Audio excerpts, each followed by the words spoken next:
Have you been dealing with worry, fear, depression, anxiety? Are you having problems with your children, or are you having problems with your spouse? Or have you gone through a recent divorce? Are you having problems with ministry or what we're calling church hurt? Well, welcome to the ER. I'm your host, Reverend Ed Schaefer, First Baptist Church of Robbinsville, and we have an awesome show for you today.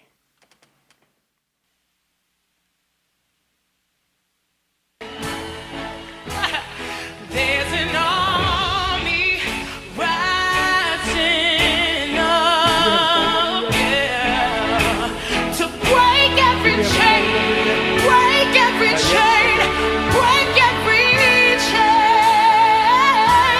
to break every chain, break every chain, break every chain. Welcome back to the ER. I'm your host, Reverend Ed Schaefer from First Baptist Church of Robbinsville. And again, we have an awesome show for you this afternoon. But before I get started, let me introduce you to the ER crew. Amen. To my far left, which would be your right, we have the one and only, the awesome Reverend Barbara Foreman. I'm glad to be here, and I'm excited to hear the testimony of Yes. Mr. Hudson. Awesome. Now, that was my far left. Now, right immediately to her right, my left, there she go. The one and only, the awesome Minister Selena Cleveland. Yay! Amen. Good to be back. Good to be back. To my far right, which would be your left on YouTube and Facebook world, we have the one and only, the one who will introduce Dr. Jesus. We have Dr. Reverend Doris Warner. I'm glad to be here today. I'm looking forward to listening to our guests. All right. Now, okay, Radio Land, Facebook, and YouTube. Y'all are not ready for this, but let me introduce you to this man. He is the R in the ER. And when I say the R, because he is the right reverend. Why is he right? Because he's always trying to do which is right. We have Reverend Dr. Robert Cleveland. Amen. I'm excited and ready to get started. Let's get started. Rev, who do we have here today? Well, today we have the distinct honor and pleasure to have with us the independent presidential hopeful from the state of Michigan, Mr. Anthony Hudson. Yay! Woo! Welcome. Welcome, Mr. Hudson. We are definitely excited to have you on here.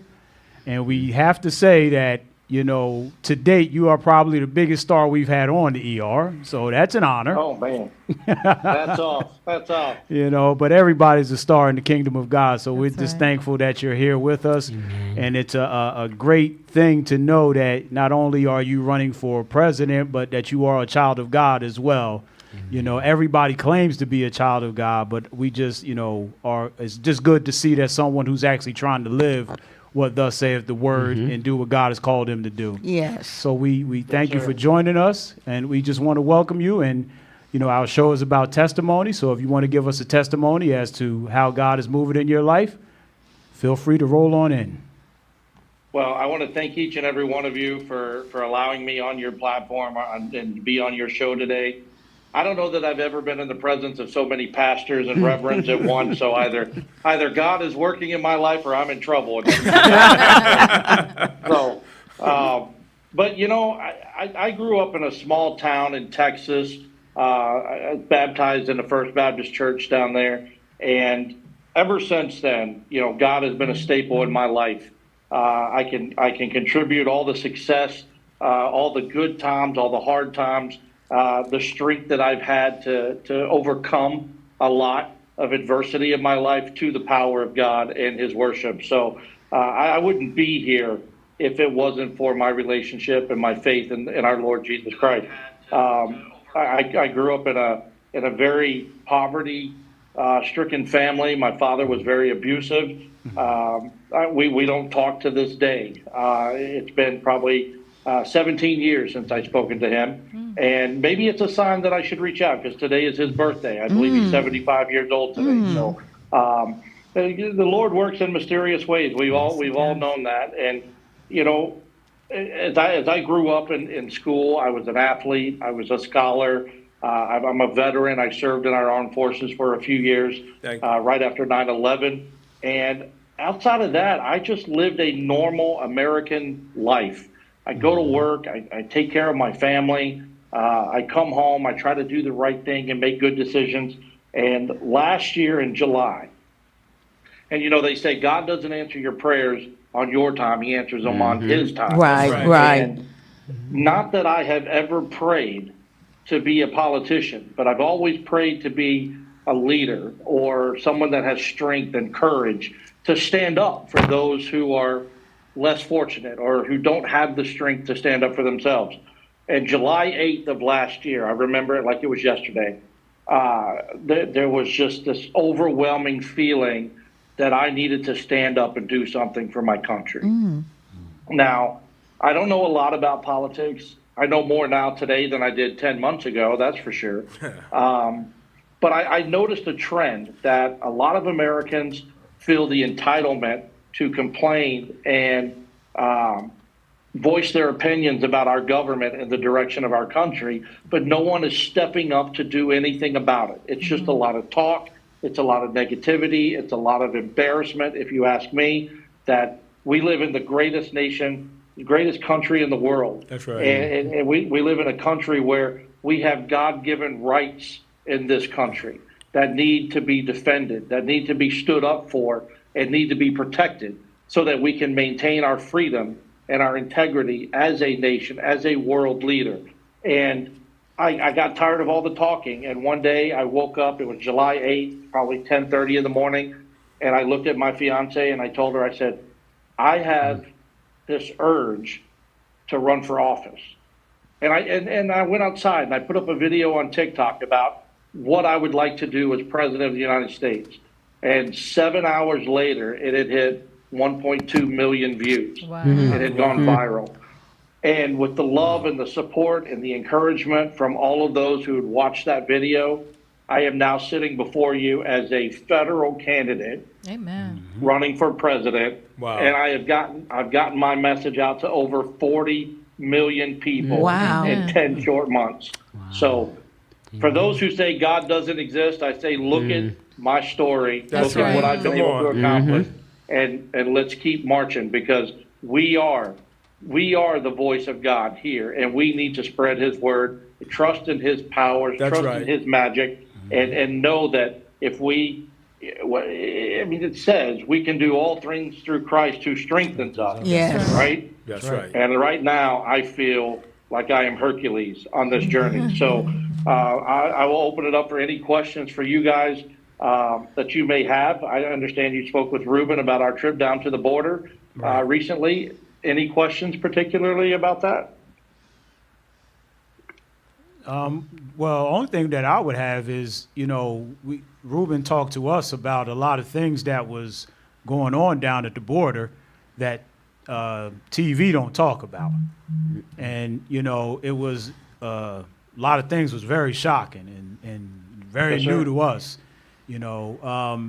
And so what would be your take, you know, on the situation at the border and with, you know, Donald Trump said that he wanted to put up the wall and everybody just sort of dismissed that, you know. What would be your take on doing something like that? Well, I'll start with the very beginning. Back on December 22nd of last year, I called out our president, Joe Biden, for not acknowledging that we have an issue at the border. He refused to go down to the border. He refused to acknowledge that there was a surplus of immigrants coming into this country illegally and thought there was nothing wrong with it. And I called him out. And on January, and I told him in a video on social media that on January 9th through the 12th, I will be in Eagle Pass, Texas. And on January the 8th, if you recall, the day before I got to Texas, Joe Biden made an appearance in El Paso, Texas. The first and only time he had ever been to the border. And when he was at the border, and I saw the footage, he was walking around in his suit and tie. He had Secret Service. He had Border Patrol. He had some city officials with him. Not a single illegal immigrant was shown. 24 hours later, I arrive in Eagle Pass, Texas, with my camera rolling to 7 gunshots from the cartel on the other side of the Rio Grande in Eagle Pass. Wow. And my campaign manager was with me. We immediately took cover behind some cargo trailers. It was about 11:30 at night. We continued to walk up the river by ourselves, no security, no Secret Service, no city officials, and we were able to watch immigrants literally walk across the river under the cover of darkness to get into this country, and then they were apprehended by Border Patrol. And we spent the next 4 days showing raw footage of people coming into the country, how they were being treated once they were accepted by our Border Patrol, by our military. They come over and they just surrender. They just give up. They put their hands in the air. They sit down. We take custody of them, and we give them water. We have them remove their shoelaces, put all their stuff in a plastic bag. They get shipped to a non-governmental organization, an NGO camp, where they get food, shelter, medical clearance. They get interrogated. They get asked questions for up to 72 hours. Why are they coming here? Who are you running from? Do you have family or relatives here in the United States? If so, where do they live? Okay, we're going to send you there. No, you don't. Where would you like to go? New York, Chicago, Martha's Vineyard, where would you like to go? Then they get on a bus after being here for 72 hours, and they're dispersed all over the country by the busload, 40, 50 at a time. They're given money, they're given food, they're given hotel vouchers, cell phones. Some of them are given sneakers. Those who need severe medical care will go to the hospital and they'll get treatment while Americans with health benefits are sitting there waiting. So we become secondary in nature to our own country so that immigrants can come in and take, medical care away from us while we sit and wait. We didn't approve of that at all. So Eagle Pass is different from Yuma, Arizona, which I'll get to in just a second, because Eagle Pass, the crossings are done right in the city. It's a border town right across from another city in Mexico, and they just leave that city and they come into Eagle Pass all day long. They come in, they work, they go back. A lot of them have permits to come over and work in the fields, but those who don't come in through the river. They try to sneak in behind the casino. They try to come in at the outskirts of town, and it's become dangerous because the weather is very hot. They have no food. They have no water. And I'll get to a couple of examples, catastrophes, really, in my opinion, here in a minute. But when we left Eagle Pass, we went to Yuma, Arizona a month later. Different terrain, different state. The border there is more ice. It's more out in the middle of nowhere in the desert. And so there's not as much personnel on the wall to be able to assist these folks when they come in. So we set up shop right up on the border wall. It was 2 o'clock in the morning the first night we were there. And around 3:30, 4 o'clock in the morning, there were 450 illegal immigrants that came around the wall. There was a gap in the wall. They walked around that gap, came into our country, and it did not stop. This went on all morning long until about sunset or sunrise. And then every night it was about the same. You could hear the cartel screaming and yelling on the other side of the riverbed, because the Colorado River in Yuma is dried up. So you can literally just walk across the dirt into our country. The coyotes were yelling, the cartel, and then these mass groups of people. I bet we saw, in 4 or 5 days in Yuma, I bet we saw almost 3,000 people cross into our country. Wow. And at one point, we were the only ones there. Ruben, Jerry Petito, myself, Kevin, and Hope, my treasurer, we were the only 5 Americans on the border when mass numbers would come through, and Ruben was videoing it, taking pictures, and I was actually stepping up and pushing all those people up against the wall like they're supposed to be, not physically, but talking to them and verbally getting them up against the wall and doing the job of our Border Patrol until Border Patrol could get there to relieve me. And this is unique because when any other elected official goes to the border, it's cleared out. There's nothing there. There's no activity there. They don't want you to see that activity. They don't want you to see what's happening with people when they come into the country. So they give a false narrative of what the immigration looks like. When Title 42 expired in May 11th, I went to Eagle Pass, Texas again by myself, just me. And I had a security detail with the Sheriff's Department. And when Title 42 expired at 11 p.m. Central Time, midnight Eastern Time, there was a mass flood of people just come across the river right in front of me. No one could touch them. No one could say anything to them because they no longer had that Title 42 to keep them in Mexico at that particular point in time. They were able to just flood right over. We picked up 3 bodies out of the river, young people that have drowned. We went the next morning. I went with my security detail to have breakfast, and we got an emergency call. We had to rush outside of town about 12 miles, and we picked up a deceased male, 27 years old, that had died about 30 minutes before we got there. And this is a real story. This is what's happening. When our government says that the border is open, the people on the other side don't really know that.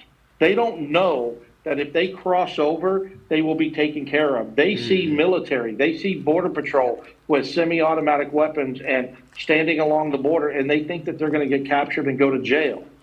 And they try to come across in remote areas, and then they stay out there and hide for 3 or 4 days. They run out of food and they pass out, and they just never wake up. And this is an ongoing story in the southern border, on the southern border, where it's almost daily that people are perishing. And I've seen the unmarked graves. I've seen frozen containers that have bodies stacked in them because the city has to go through autopsies and try to figure out who these people are so they can notify their family or next of kin. And if they can't, they just put them in an unmarked grave in the cemetery with a bunch of white crosses. They say a little prayer, and that's it. They're forgotten about. And that to me is inhumane. Yes, it is. If we would raise the amount of people that we would allow to come into this country seeking asylum, that would be a start. You know, right now the bridges in Eagle Pass, there's 2 bridges. They allow 100 immigrants a day across each bridge. 100. And you're talking about thousands that are trying to get here. So when you start turning people away, they go back into Mexico, they get hooked up with the cartel, and then they pay a lot of money, or they try to risk coming across the river that they don't know where to go, where to cross, and they drown. If they meet up with the cartel, now they're asked, if they don't have the money to pay the cartel, they're asked to smuggle drugs, weapons, sex traffickers, child traffickers, murderers. All these people are coming in, and they're expected to bring something with them. And if they don't, they come over here and they get in the fields and they send every penny that they make back to the cartel until their debt is paid off. And this debt, I'd like every one of you to know, can range from $6,500 to $75,000. If you're from Russia or China, that rate is in that $65,000 to $75,000 range to come into the United States from the cartel. It is a nightmare. It is absolutely a concern. You look at the fentanyl overdose rates in this country, where our young people are dying from these pills, which come from China and make their way to Mexico, and then they get smuggled over because people can't afford to pay the cartel. This is absolutely a problem. This is an attack on the United States of America. This is an attack on our citizens.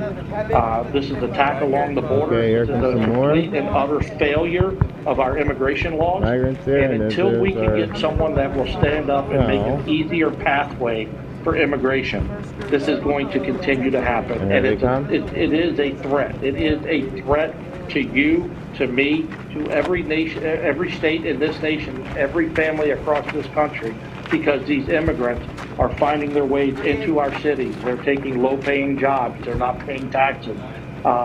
It's not the way it's supposed to work. We have laws in this country.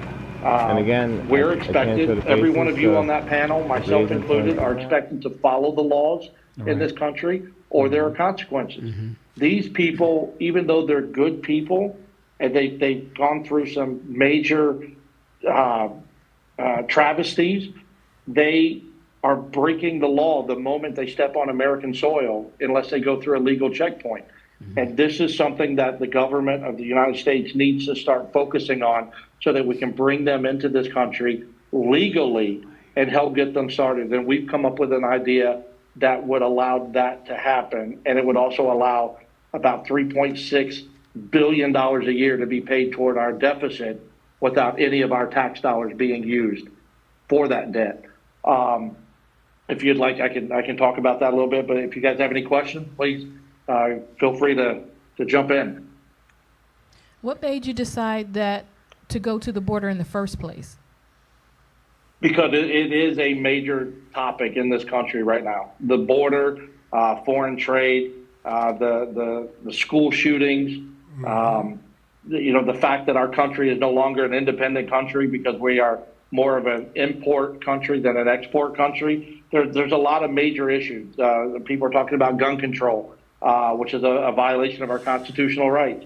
The school shootings, the fact that the LGBTQ movement is forcing their way into Capitol buildings in Oklahoma. These are all big issues in this country. The border was at the top of my list to go and show the people what you're not seeing when you watch CNN and Fox News. Right. And we did a live show in Eagle Pass the first night that we were there, and we had over 60,000 people come into that show for a period of about 28 minutes, 32 minutes, because they wanted to see. They wanted to see firsthand the raw footage, because we have freedom of press in this country, and I could always be an independent reporter if I wanted to be. I don't have to live by the sanctions that the FCC puts on the news companies. I don't have an editor or someone telling me what I can and can't say. So we were very, very successful in all three of our trips to the southern border, showing the American people what's really happening. And when Jerry and Ruben were with us in Yuma, we had the luxury of going on the southern side of the border wall, the Mexican side of the border wall. And we were standing there, we were talking, we met some immigrants that were waiting for Border Patrol to come get them. And out of nowhere, there were 4 kids that came running up to us. One of them was a 7-year-old girl whose mother had left her in the Mexican jungle. And she was from, I believe she was from Bolivia. And she had no idea where she was going. She said her father was in the United States, but she didn't know his name. She didn't know where he was located. 7 years old. And to think of everything that could have happened to this little girl making that journey by herself, it blows my mind. We've had the luxury of speaking to women about their journey from Colombia or Venezuela or Bolivia, Ecuador. And the stories, they make a grown man want to cry, because it's, and I don't know what you got, what I'm allowed to say here. So let's just use our imagination. The worst possible thing that a woman could go through, let's say that happens about 45 times along a 30-day trip to the United States, and there's no protection from it. So they get here and they're broken. They are literally broken. They've got bruises on their bodies. They've got cuts on their body. They're tired. Some of them say they haven't eaten in 3 or 4 days, and they're bringing babies with them. Little girls, 7 years old, 10 years old, 6 months old. It doesn't matter. They're bringing their family, trying to come and provide a better life for their family. And we should support that. Right. This country was founded on immigration. That's right. But we need to find a better way to implement an immigration policy so that it's safer, it's more humane, and it's 100% legal to everyone that crosses into this country. Right. And that was one of our focuses. And I think because of our trips and going to the border, it helped catapult our name, our campaign, our dedication to the people. Our slogan is people before politics. And it doesn't necessarily mean American people, people in general, before politics. That should be the priority. And we are all God's children, and we need to make sure that we're all taken care of and looked after once they get here. It should not be a deadly adventure to come to the United States. That's right. Right. That's right. Did you want to say? No, I just said that's right. I was blessed to be able to watch most of Ruben's lives when you were out there. And I was wondering, even while I was watching, how did Border Patrol and the people in the community feel about you as an independent presidential candidate coming out there and filming all of this and, getting it out there? Were they reserved about it? Were they kind of, we don't want this out there? How did they feel about it? The Border Patrol that we met, and we met a lot of them, were excited to have a presidential candidate there that cared about their community, that cared about our national security, that cared about what's going on in this country. And they let us have raw access anywhere we wanted to go. Wow. One stipulation was we couldn't record the front of their faces. Right. So if you remember watching the videos from Ruben or maybe some of our lives or what have you, we were always behind them out of respect to them. But we could take our cameras and go right up to the immigrants and film their faces and go all the way down the line because they have no rights in this country, not one, because they're illegal immigrants coming into the country. So they allowed us to talk to them. They allowed us to watch the process, be a part of the process, film freely. They're very supportive. And the reason I chose Yuma was because we put a contest up on social media, and we had hundreds upon hundreds of people say, come to Yuma, Arizona, come here, Mr. Hudson. We have drug issues. We have cartel issues. Our city is 60% overrun by the cartel. Come here, come here, come So they here. wanted So we you there. started doing, they wanted us there. They absolutely did. And the word got out to the right people because the city manager, who works directly under the mayor, called me up and asked me to come and attend a congressional hearing that was being done the week that we were going. So I put on my suit, which you'll hardly ever see me do.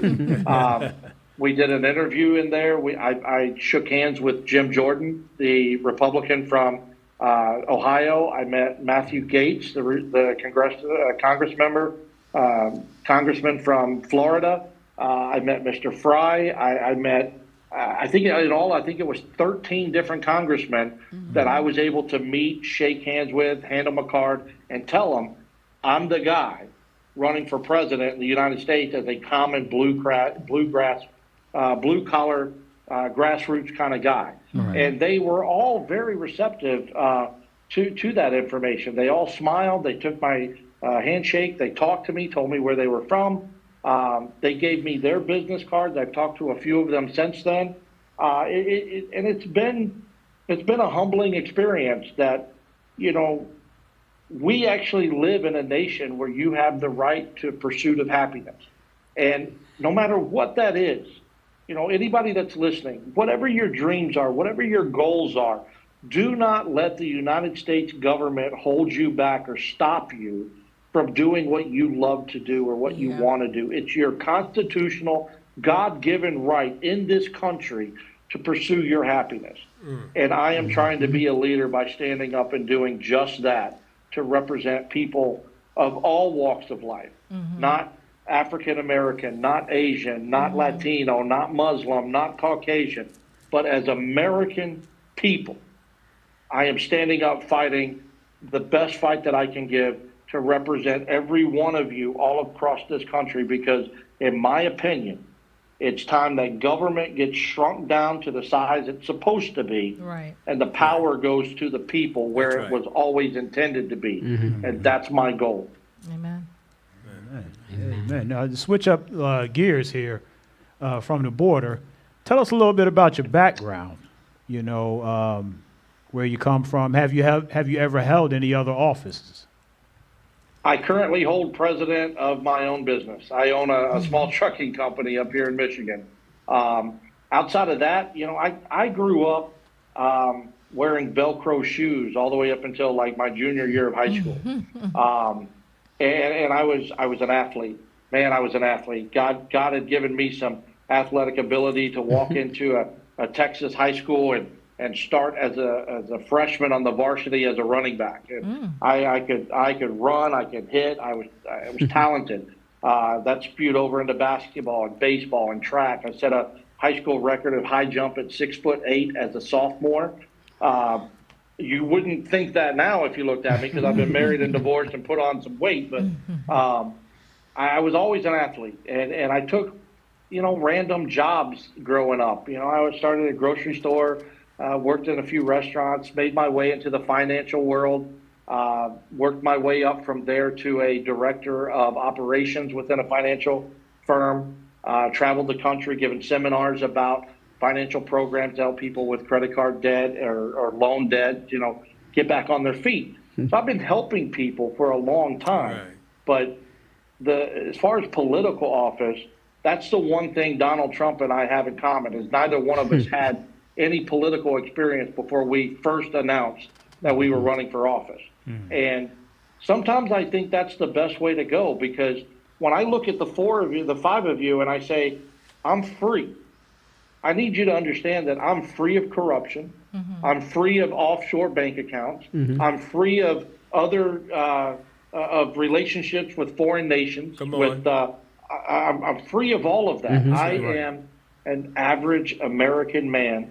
And if the Democrats want to come after me, I don't think they're going to find anything, because I haven't been in trouble for anything. So I'm not going up and getting in people's faces. I'm not giving false allegations. I'm not stirring the pot. You'll never hear me bash another candidate, whether they're for the Democrat or the Republican side, because they do that enough on their own. Right. We know everything we need to know about them. What we don't know is, how is Anthony Hudson going to fix our country? How is Anthony Hudson going to give us a better quality of life in this country and move us to an American first agenda where we become that export country instead of an import country? One of my biggest goals is to make the world rely more on our products than our dollar, because our dollar, by the Constitution of the United States of America, is supposed to stay within our borders. The American taxpayer dollars are supposed to be used here at home for the American taxpayers, not to fund a war that our president has secret dealings with that country's president, or not to send money to, I think in this last $1.7 trillion proposal, we sent $20 million to Africa to study desert fish. And I'm not the most educated guy in the world, but in the desert, I don't think there's any fish because there's not any water. Right. Right. I mean, we built a Michelle Obama trail for $3.7 million in Georgia, and we built a Nancy Pelosi library for $200 million. And yet we have Why? homeless. We have all kind of poverty things going on in this country, our great country. And you're going to spend money for a trail. You're going to spend money for a pull. It's just, that's ridiculous. Vets that can't get health care. Right. Exactly. So I mean, yeah, I'm glad you brought up the homeless issue, because we have a crisis on our hands when it comes to the homeless people and our veterans. And through our Sad. research, because our government doesn't want to do it, we have discovered that there are 537 military bases that are currently closed in the United States. Do you know what each and every one of those bases have? Barracks. Barracks, housing, Housing. closed businesses, Right. post office boxes, right. electricity. Why don't we reopen these That's just right. for the purpose of getting our homeless and our veterans off the That's street right. and give them a place to live? Why don't we take the money we're sending to Ukraine and reprioritize it and reinvest it so that we can reopen those businesses on those bases, so that these guys in the military that used to be mechanics, they can become mechanics again. We can give them a job. We'll give them a caseworker, just like you do when you're unemployed and you get unemployment, to help facilitate getting a job, getting AA or NA or any kind of sober help that they need. Absolutely. One of the biggest things that we are going to give the American people right off the top is free mental health in this country. Come on. Universal health care would be a failure. We saw that with Obamacare. It didn't work the way he thought it would. If you didn't partake and send them your money, you had to pay it in your taxes at the end of the year. You had to pay a penalty. That's right. If you're a free man or woman in a free nation, you don't get a slap on the wrist because you chose not to do something. It's your choice to decide how you want to live your life and what you want. But there are ways that we can bring down the cost of insurance. There are ways that we can get our insurance companies out of the doctor's offices, because I personally, I have a pretty common little skin disease on my elbows. They're very dry. So my doctor gave me a prescription for a cream for my elbow, and my insurance company said, no, your insurance doesn't cover that. We're going to give you this one instead. Last time I checked, you got to have a doctor. You got to be a doctor to prescribe medication. Right. So insurance companies need to get out of it and start doing what That's right. what the doctors say. That's right. That's right. You know, we've talked about our Constitution and how we want to protect the Constitution, and I don't think, and I don't mean this by any disrespect by any means. I'm just trying to get out a clear message to people. I don't think people understand the Constitution. They say, "Oh, I want to protect the Constitution." Well, why do you want to do that? Because my gun rights are being violated. Okay, but what about your First Amendment rights? What about the 16th Amendment? What about the 24th Amendment? Do you know what these stand for? That's right. No, I don't. No, I don't. Well, okay, well, the Second Amendment Pick and does shoot. give you the right to bear arms. The First Amendment gives you your freedom of speech, your freedom of religion, your freedom of representation. Why don't we go back to the original Constitution, not the one with all these amendments that were written by politicians to protect them? Let's scratch those. The 16th Amendment that talks about federal income tax. It's not legal in this country. The original Constitution didn't say anything about taxing our wages. There's no need for that. That was something politicians wrote after the Civil War so that they can continue to collect the taxes from the American people. There are other ways we can do away with federal income tax and set a small percentage flat tax that everyone would have to pay, like 13%, 15%. And now with a percentage that's set, your multimillionaires and your billionaires, they're paying their part because 13% is 13%. I don't care what your dollar amount is. You're paying 13% of your income or of your gross income for the year. We've looked at that. We've looked at abolishing the IRS because we don't need it. The government it's written that the states have the ability to do the same job as the IRS.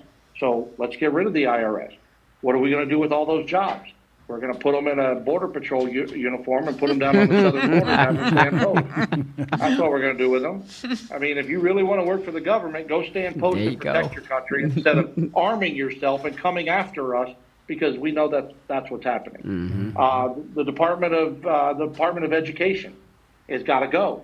According to the Constitution, the Department of Education is unconstitutional. Education was always supposed to be tuition-based, not private school tuition, but a small tuition so that the parents who have kids in that school are paying for that education, not the 75-year-old man that lives next door that doesn't have any kids, because his taxes are going toward that school and that education also, and he has no use for that school. It should be a small tuition base with government programs or state implemented programs for those who live in poverty and can't afford the tuition. They can get help from the state. It's not a government thing. It's a state required education that these kids must get. There's so many things in our Constitution or in our country that the Constitution says are unconstitutional because they are socialist agendas. You'd be surprised. You were speaking. If I had the ability to sit down with all five of you and show you documentation, it would blow your mind I can that to think that if we stopped all of this socialism in this country, all of the social That's what agendas, it is. you know, it would do away with your taxes in itself. By itself, it would get rid of taxes completely because we're not funding Social Security. We're not funding Medicaid, Medicare, the Department of Education, the FBI, the CIA, the ATF, the DEA. All these big, big, big, powerful organizations, we don't need them. We don't need them. We have law enforcement. We have a military. Our government was always created with the intention that it was going to work for the people. The people, we the people will have the power. We the people will tell the government what to do. And Ronald Reagan said that in a very famous speech. He said, we the people are the driver. The government is the car. We tell it how fast to go, what route to take, and when to get there. Because we the people are free. Every one of you have a driver's license, right? Yes. That's not freedom. You're asking for permission from your state to drive a vehicle within your state. If you're free, according to the original Constitution, you don't have to ask permission to drive your car. You don't have to ask permission to be out after 10 o'clock. You don't have to ask permission to, go hunting or go fishing. Fishing license, hunting license. You don't have to do any of that, because that's what freedom is. The ability to live your life your way, as long as you're following the law, the constitutional law, not the political law, then you're free. And people that doesn't sit well with them, because they think it sounds like brainwashed, or it sounds too good to be true, but it's not. It's the way we've been programmed since day one, since we were born. I mean, we got a birth certificate and a social security number that ties us to the United States government. That's why Joe Biden is now saying that our children belong to the state, not to us. That's And, right. I've said it many times. Come to my house and try and take my children away from me and see what happens. That's right. And this is the message I'm trying to get across to the American people, is that it doesn't matter your skin color or where you come from. It doesn't matter what you think you believe in. We, the people, have got to stand up and start spreading love and hope and give the desire back to the people by saying, hey, we can unify. You can't spell community without the word unity in it. So why can't we come together without a natural disaster like 9/11? Why can't we stand up as a nation and say, we'll take your 1,400 elected officials against our 337 million Americans, and let's see who wins? And that's where we're at. That's where we're at. You have 1,400 elected officials in Washington that control what you do. And now they have this this banking system that's supposed to roll out next week or week after next, FedNow, where it's like a digital debit card that does the same thing that Cash App and Venmo and PayPal does, what those things do. But the government can shut you down. They shut you right If down. you go right. if you can go to an Market ammunition beast. store to buy bullets for your 9mm, which is perfectly legal, they can deny the charge even though it's your money. If you're a criminal, they can keep you within 200 miles radius of your home Yep. so that you can't buy anything. right. If you go to another state, you can't go anywhere. They want freedom cities that you can walk or ride a bicycle to within 15 minutes so that you don't drive your car. That's taking away our freedom of privacy. They're taking it all away. And we have to stand up and recognize that now's the time to fight the system, but we do it with our vote. Our vote is the most powerful thing that we have as a citizen of the United States. So we should use that. We should get young people to go vote and stand up for Lady Liberty and the basic principles of this country. Because if we don't, God help us all. Amen. That's true. I was going to ask you earlier about the education system, but you already touched on it, about how they're trying to take the rights away from parents. You know, if you don't affirm your child's mental disorder and believing that they're one sex or another opposite of what is on their birth certificate, that they can take your child away from you. How do we turn that around? Because they're going to push it through as fast as they can. How would you turn that around? Well, they push it through now because they have Democrats in office. But once an independent or a Republican takes office, we can go through and we can fight those bills. Like New Mexico has SB 7 or HB 7, House Bill 7, which states that if you, the parent, refuse your child the transitioning surgery or treatment that they want, the state can remove your children from your home Right. and give them what Yeah. they want. Yeah. Yeah. What? Yeah. A child. Yeah. A And child that's Child. just They New don't even Mexico. know their Don't name. even know. can't tie their shoe. They passed that bill in Washington State. They passed it in New Mm-hmm. Mexico. Michigan is starting to look that way. I think there were 7 states in general that have already passed a bill stating this. And I'm going to tell you this. If my son, who's 14 years old, can't tell me what he had for breakfast Exactly. yesterday, Yeah. he cannot tell me who he wants to be Right, tomorrow. right, That's right. He can't. They are children for a reason. That's right. They're minors. And some people are saying medically proven the human brain doesn't fully develop until 25. That's Right. right. That's Okay. right. Okay. So here we go. Let's jump on the bandwagon for raising adulthood to 21, not 18. 21. You 21. can't serve in the military until you're That's 21. right. You can't buy alcohol. You can't smoke. You can't vote. You can't do any adult activities until you're 21. Right. And maybe that'll change our society a little bit. Yes. Because we're putting kids who are 17 and 18 out into the world right after high school. And in today's world, judging, and I hate to say judging, but by looking at all of you, we all grew up in the same era, right? These kids today don't have a clue at the age of 18 what life is That's going right. That's to right. hold for them. That's true. They don't know. They don't know. They don't know. So if we're going to start allowing children to make these big life-altering decisions, we might as well make sure that they can go to work at the age of 10 and start paying their own rent. They That's can pay true. their own utilities. That's true. Make them do what adults do on a daily basis, and let's take away that principled childhood that they should have, because we've all been there. You're only a child for 18 years. After that, you've got the rest of your life to make these types of decisions. So we would pass laws that would prevent the hormone blockers and the surgeries Absolutely. for children or anyone under the age of 18. If we can pass the bill to raise the national adult age to 21, then we would make those bills to the age of 21.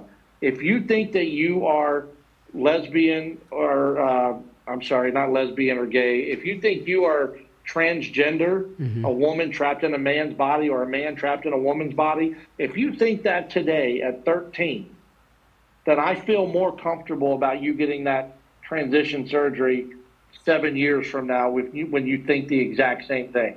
If you can hold on to that thought process for 7 years and you're that dedicated and devoted that to being in the opposite body or the opposite gender, then we can have that conversation. But if you're 14 today or 13 today, Or 10. and by the time you're fit or 10, give it 2 years.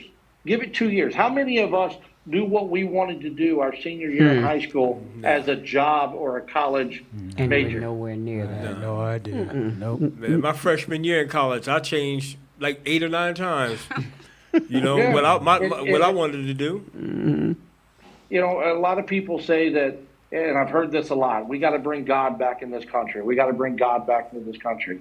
And I stand up with the firm belief that God never left this country. That's That's right. right. That's God, right. That's We right. turned That's our right. backs on him, and Right. we need to turn around again. That's Right. right. Period. They're like, We well, what let about people God take in 'em out. schools or God here? And I'm like, as long as our monetary system says, in God we trust, then we shall do just that. We shall trust in God and know that He's got our six and that we're going to be okay. But we've got to stop That's why it's got the to be within mindset us. that children can make these decisions, that it's okay to, mutilate these little boys and girls' bodies. Because That's I don't right. know if you guys have seen the aftermath of these surgeries. I would encourage you as adults that are mature, as doctors, as pastors, as reverends, research what these surgeries look like for these young girls afterwards. They mutilate their forearm and their inner thigh to give them the male appendix. and it's disgusting. Even the appendage itself doesn't look normal. And I've looked at it because I'm researching, because I have a platform to promote this, right? And we found out that these surgeries, these hormone blockers, they may give you the sense of that you are in the right body at that point in time, but they reduce the livelihood of the individual. That's right. These people, these young kids are getting these surgeries, and you see that they're having heart problems by the time they're 22 or 23, or they're dying in their early 30s for something they did 15 years ago. It's ridiculous. There needs to be more education. And the government, if it's going to get involved, it needs to get involved 100%, and it needs to be 100% in protection of our children. That's right. You know, and we're dedicated to doing that. I know that's a long answer to your question. No, it's okay. I apologize for that, but I like to talk. So, you know, I guess the good Lord gave me the gift of gab sometimes, but I get my message across. But yeah, I look at my boys, they're 14 and almost 13, and you know, they want something today, and then tomorrow or let's be Later realistic, on in the day. later in the day, a month later, They 2 done weeks changed later, their mind. no, I'm not into that anymore. I don't like that anymore. I want to do this instead. I want to do that instead. I'm like, okay, all right, well, you know, my kids and I, we've had this conversation. Not that my kids are flirting with the idea. I brought this up to my son, my 14-year-old, and they're both baptized in the Baptist church. They love their Lord. They pray at their dinner tables, at their mom's house, at my house. And I talked to my son. I said, "Do you understand some of the problems that are going on with the transgender?" He goes, "Yeah, and I don't get it because the Bible said it was Adam and Eve, not Adam and Steve." And I was like, "I agree with you," but he goes, "I also trust that God never made a mistake." That's right. That's right. That's said, right. "How do you know that?" He goes, "Because I pay attention, Dad." I was like, "Amen, son, amen." Because he's right. God never makes a He mistake. sure didn't. That's It's right. just we've got to start putting our faith and our trust in the Lord again. We've got to continue to spread His message and do the right thing. I mean, there's so many lost souls in this country, and it hurts. As a man, it hurts to know that there's so many Americans that are struggling with their own beliefs in their head that they think something as precious as our children should be violated like that. These people think it's okay to do this. I got to give my fiance some water. There we go. And how is it normal? That's my question. Whenever these people talk about this and say, "Oh, you're a communist, you're a book burner, you want to take this out of schools," I'm like, what part of you, at what point in your life growing up, did you think it was okay to take a 13-year-old girl and turn them into a boy? Who taught you that that was okay? That's right. That's right. And 100% of them say, "I don't know." I said, until you know, maybe you should stop doing this. Right. And start doing this. Listen, don't start spreading misinformation, or don't start jumping on a fad just because other people are doing it. You know that, and I think that's all this is right now, is a fad. There's people that are not popular at school, people are getting bullied, people are getting harassed, and the transgender movement is a popular thing going across the country right now. So I think some of these kids that have been bullied and beaten and are broken and shattered are like, this is my way of getting recognition. And it's the wrong way. Give it, give it a couple years. Stand up for yourself, Right. Pray, do something. But I guarantee you in 5 years, things will be better than they are today. Amen. And people can't wait. They can't wait. I have one last question. Small towns are dying out fast, and people are leaving small towns in droves. The poverty rate, the crime rate in these towns is Increasing. it's astronomical because industry has left them. you know, since I guess it's since the 90s, well, I guess it was Clinton who made it very easy for us to send all of our work over to Was China. that the NAFTA? Yeah. So what would you do to bring industry back to America, to, you know, especially to these small towns, to help, you know, like you said, the average person, the average working person, the average town, you know, to help them out?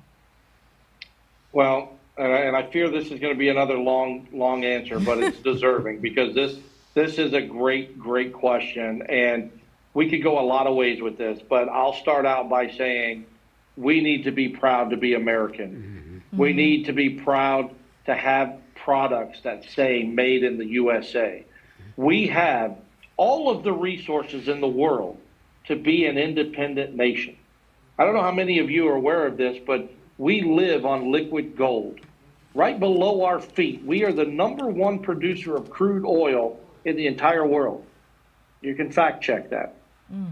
Why are we not drilling? Right. Why are we not fracking? Why are we not opening up more refineries? Why are we not bringing or using the resources below our feet so that we can combat these high cost of gas and energy and all these things? Why are we not doing what we need to do to take care of ourselves first? I say we shut down our need for other countries. We haven't. Let's bring our call centers back here. Let's get Ford, GM, Chrysler. Let's get them to open up their own plants and make their own automobile parts. Let's have them make their own chips for their vehicles and not outsource that to Taiwan. Let's not rely on Ukraine for wheat or Russia for vodka. You know, no. Let's make our own product. Let's take the land that we sold to China. Oh my goodness. Let's seize that land back. I'm not going to buy it back. I'm going to take it back That's because right. it's property of the United No, States. make no sense. And what I'm going to do with that property is I'm going to hand it out to the farmers. I'm going to tell Farmer Joe, here's another 500 acres for you. Here's another 200 acres for you, you. And I'm going to start to deregulate the farming industry. I'm going to deregulate the trucking industry. I'm going to deregulate the fishing industry. 3 of the biggest industries in this country. We deregulate them and start regulating big pharma, regulating AI, and regulating big tech so that they don't have the control or the power that they have. And then we're going to create governmental programs to help mom and pop expand or start their own businesses. As a small business owner, I have a couple semi trucks. It was fairly easy for me to get the loan to buy the trucks, but I have a friend of mine in Colorado who's also a trucking company owner, and he's an African American, and he told me about the loopholes and the hurdles and everything he had to go through, and our credit was about the same. Let's say my credit to his credit was a difference of about 6 points. But we both had the same amount of assets and money. But for an African-American male to go and purchase 2 semi-trucks comparable to mine, he had to go through a lot more loopholes and struggle than I did. Yes. Why? Why on that piece of paper does it matter what race you are or what gender you are? I'm trying to get a loan. I need you to give me money. Who cares what I am on the outside or what gender I am? Do I have the business plan? Do I have the ability to pay it back? That's all you need to know. So let's start by making it easier for everyone. That's right. Let's get rid of that. Let's get rid of those 2 boxes on the application. When you go get a home or rent a home or buy a car, we don't need to know your gender or your race. Yeah. We don't need to know. And by taking that away, I think that's going to help, calm down some of the racial tensions in this country because it's not relevant. We need to make some of these racial issues seem like they're not relevant. And I don't want to say that to the point where you guys think that there are racial issues that are relevant. There are completely a ton of things that are relevant that need to be handled in this country to solve the racial tension that we have.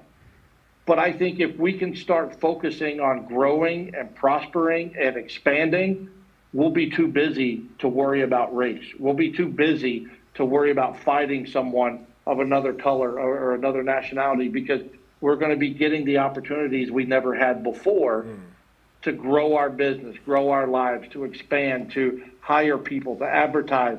And we've got a policy on our website that if you're a small business owner and you have less than 50 employees, we're going to make you tax exempt from payroll taxes. Okay. Good.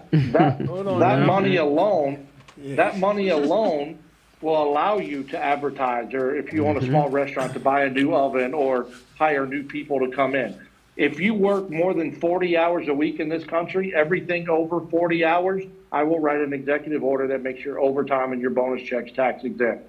The government doesn't need it. Come on. So when we start working for you and we start giving you the ability to open up the strip plazas or a restaurant or, embroidery shop or things like that in those little towns, you will be busy. You won't have time to worry about what your neighbor's doing. You won't have time to worry about, oh, well, that guy got a loan for twice as much money than me and he's white. You'll be more concerned about the fact that you got the same amount of money that he got in the same time frame to open up your business to deal with your life, your customers. That's where I think we need to go. We need to pull everything back into this country. Yes. And start giving you the resources to be successful. So when I say give you a better quality of life, that is the definition of a better quality of life. Representation, guidance, help, support, and the ability to get everything you need to do what you want to do in your life. That's your pursuit of happiness. And we need to make sure that you have that available to you. So, not bad coming from a truck driver, huh? Anthony Hudson for president. Listen, That was great. wow, that was awesome. good. Well, before we continue, actually, it's time for us to get ready to wrap it up. This is the ER, Empowerment Christian Talk Radio. We are not only on Facebook now, we are on YouTube. Please subscribe, like, and share, because this presidential candidate has a lot to say, Mr. Anthony Hudson. Rev. Thank you, guys. And we want to let everybody know that we have a website. It's anthonyhudson2k24.com. You can go there. There's a quick bio on me. We have solved, and hand to God, we have solved our school shooting issue. For anybody who wants to read about it, it's on our website, anthonyhudson2k24.com. We have a policy that would ensure that another school shooting in this country would not happen. It's not a question about the guns, people. Guns are inanimate objects. They don't work without the human element. We have to start asking the right questions, and our policy has asked the right questions in 15 states all across this country, and this is the policy that we came up with, and we feel it's a good one. We've got one for, like I said, the overtime and bonus checks being tax exempt, small businesses being payroll exempt on their taxes. We've got a citizens bond that I want you guys to read up on. That's according to our immigration policy, that would literally put $3.6 billion a year towards our deficit, and it wouldn't cost the taxpayer a single dollar. Beautiful. The immigrants would be paying it and getting the legal right to be here while they're paying it. It's very interesting. You guys should check that out. But if anyone has any questions, my email address is hudson2k24campaign@gmail.com. You can email me on the website. If anybody ever wants to get in touch with us, that's how to do it, and we will get back to them as soon as we can. But we just really want to get our message out, because I'm not a politician. I'm a concerned citizen, and so far 40 million people have liked or heard what we had to say, and we need to continue to get out to other platforms. Absolutely. To let the American people know this isn't about Democrats and Republicans. This is about your country. This is about your future. This is about your children. This is about your grandchildren. This is about acknowledging your past and knowing where you're going tomorrow, and knowing that our Lord and Savior will make sure that we are here to do it. He's got our back. That's right. Put your trust and your faith in the Lord. and anything can be done. That's right. I think we're the strongest nation in the world. I think we're the greatest country in the world. But I think right now we're having a lapse of judgment, and we need to correct our course. We need to correct our course quickly. All right, all right. We have a couple of minutes left. Yeah, it's about time we started. I will say that, well, Reverend Warner, you have our announcements real quick. You give us a 1 minute announcement. Okay, 1 minute announcement. Bible study Wednesday night, 7 o'clock, in-house and on Facebook. First, I just drew a blank. The Ladies Facebook first. page. Oh, First Baptist Church, Robbinsville, NJ2. And also, Refuge Church meets in our church on Saturday at 5:30. Pastor Crabtree, you don't have an excuse of not coming to church. You can come Sunday. First Baptist Church of Robbinsville will be between Route 130 and 33. Come and be touched, be healed, and also you'll get to meet Dr. Jesus while you're there, while you're being healed. And as Pastor Schaefer says, you come and get your gospel. Amen. Hope to see you there. Come on by. Reverend Cleveland, it's been an awesome show. Yes, it has. We want Yes. to thank Mr. Anthony Hudson for joining Very us. good. Very good. Thank you for sharing with us, and we do plan on seeing you in the future. You said you're going to probably be in our area around September, and so we will definitely try to meet up with you and shake hands and get to talk with you a little bit more. We encourage everyone who wants to know what Mr. Hudson is all about as a presidential hopeful, look him up. Question. He's not afraid to answer the questions, and he's not afraid to speak what he believes. And we just want to thank him for that and thank him for being on here. The scripture says in the book of Philippians 4:13, I can do all things through Christ who strengthens me. That not only means that I can just have faith in God, which is a blessing, but that means that through Christ, I could be the president of the United States. Come on. Through Christ, I can be the head of my household. Through Christ, I can rescue and save my children. Through Christ, I can be a proud American. Through Christ, I can live in a country that I'm not afraid to walk down the street. Through Christ, I can open up a business with the same amount of money as my neighbor opened up, regardless of the color of my skin or what gender I was born under. Through Christ, I can do all things because it is through his strength and not through our own strength. And so we thank Anthony Hudson for bringing that out. Yes. A truck driver who dares to be president. That's right. A truck Amen. driver who I believe can be president. That's right. A truck driver who believes in Christ, or a truck driver who can do all things. That's We right. thank you. We appreciate you. We'll see you again. Thank you, Mr. Hudson. Amen. You just You're very heard. welcome. You just heard from the ER, Empowerment Christian Talk Radio. I'm your host, Reverend Ed Schaefer. Remember, ain't no mountain high enough, ain't no valley low enough, ain't no river wide enough to keep God from getting you. Remember, get in, stay in position, operate in your purpose, and let the plans and the promises that God has for your life be fulfilled. God bless you, Amen. Presidential candidate Amen. Mr. Anthony Amen. Hudson. Goodbye. We'll see you in Thank 2 you. weeks.